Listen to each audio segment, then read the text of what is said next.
most people believe that debt is a number problem. But if that were true, why so many intelligent professionals still stuck in EMIs, personal loans, and credit cards? The truth is, debt isn't just about money. It's about the silence. It's about the shame. It's about the habits we never question. It's about the mindset we never talk about. And about the pressure we carry every month silently. This video is for everyone who felt that pressure. If you're tired of being stuck financially, stay with me because the habits I am going to share with you didn't just help me become debt free. They gave me the peace of mind, clarity, and control over money. Who all want this kind of things? Then please stay on this video. Now, I'm not here to preach. I'm not a saint or I'm a big thing. I'm just here to share my personal experience of how I became debt free. Okay, and it can help you to be better because a few years ago I was exactly where you are right now. And I know that I am not alone. So let me show you some facts because if you believe in facts also, it does matters a lot. Right. So there is one thing by Stanford uh, review done they have done. What they have done is that if you see the household borrowing and household debt, it is around Indian is around nearing 43% and it's just clearing up. Right? There's another thing, credit card dues, which is there. Now, if you see the credit card dues, it's around the usage rose to over 28% over year on year, and it's reaching about 6742 crores. And if you see here the latest news, credit card spiked over 500%. Now, why I wanted to share this data with you? Because if I am just saying my journey doesn't make you appeal, but this facts make you aware of what is going on. So debt has now become normalized. Okay, and I'm not saying that you don't take debt. It can't be possible in this financial world of 2025. We can't live without debt. It's about how you take the debt and what kind of debt you're taking and whether the debt is helping you or not. That's more important because if you're suffering in silence, then this video is very uh, my better way of telling you that there is another way. Okay, and why I tell you, let me share you my story. 2017 September 30th, I still remember the date and month. I had left only 30 days in my month because the next month was going to start and I had only that 30 days. The rent was due, EMIs were pending, groceries were running out. I had a good job, but the last day I got a notice that I have to leave the job. I worked hard. I never realized that I would get out of the company, but that's the cycle which we have. And I got depressed and just gone home. I didn't told anybody. That night, I took a pen and wrote in my diary. I don't want all this. But when I see that statement, I got to know that I had debt over 7.5 lakhs. And because I'm talking about 2017, 8 years back. And I just said that I want peace, no pressure. And that was the moment everything began to shift. Because what followed were not odd shortcuts. Because whatever I'm saying with you, it will not get you overnight success. Not shortcuts or magical apps, but 7 powerful habits, which I repeated consistently, and made me go debt free in 1.5 years, like around 2019. I got free. Now, what are all this? Let me share with you. Now, before sharing this, just a big disclaimer: I am not a certified financial professional. I am a qualified personal finance professional. Okay, I am not a SEBI registered investment advisor. So, if you want to take the financial decisions, please consult your professional financial advisor. This video is purely education video, nothing related to that. Okay. And before we dive in, if you're new here, hit subscribe button because every week I share you something different kind of things every week, habits or debt freedom, everything. So the school never taught us, right? So if this video is helping you, click the like button because I want to reach more and more people, so it can help reach more people. Okay, let's start with the habit number one, that is money mood. Every Monday we think that we go to office, but always a dull atmosphere is generated. So every morning, take that 60 seconds and ask yourself, am I in the survival, stability, or surplus? Now, what do I mean by these three words? Survival means you're anxious. Your expenses are exceeding the income and you are living month on month. Stability means your things are manageable, but there is no growth. And surplus means the income is above the expenses. Simple as that. So you have to ask always these three questions, one question, and we have to just categorize where you are in right now because that will set your day for the rest of the week. That will help you to overcome the debt. And this will not happen over time. Okay.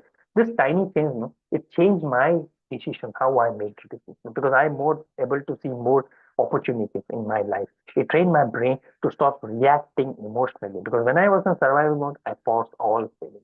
When I'm in surplus mode, I use the energy to plan long term. I use the money to plan for the long term. And this habit gave me a real-time financial awareness like a GPS on your mobile. Same way I have a GPS on my money.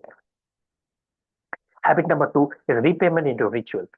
Turn repayment into ritual. What does it mean?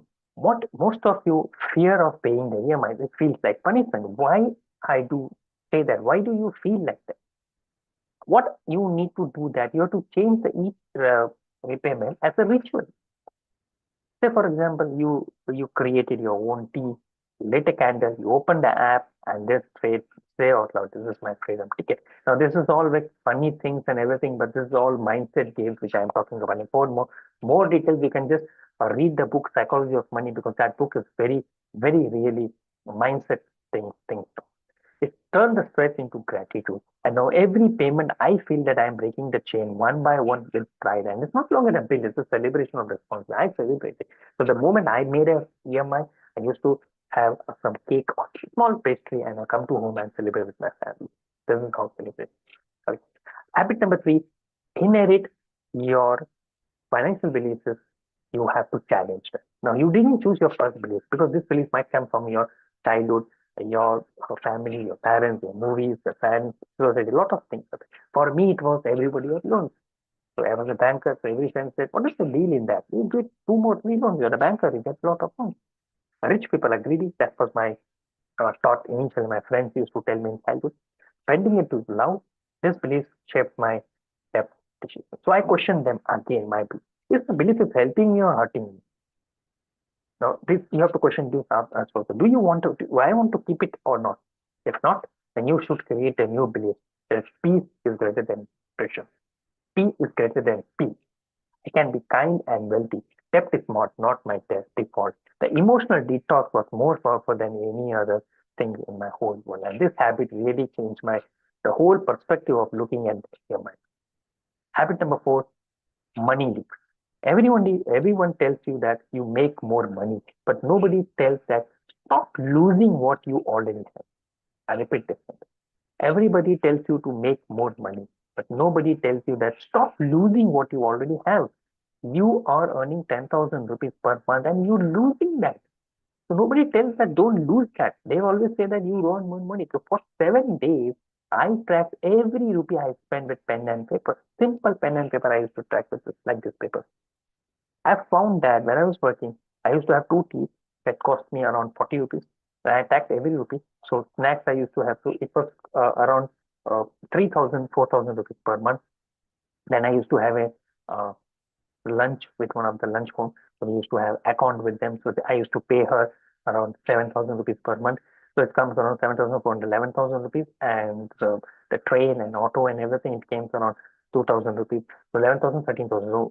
So overall, if you see approximately 15,000 rupees. The total leak was 15,000. That's one full EMI I was losing it. This habit was very painful at first, really, I tell you, but powerful afterwards.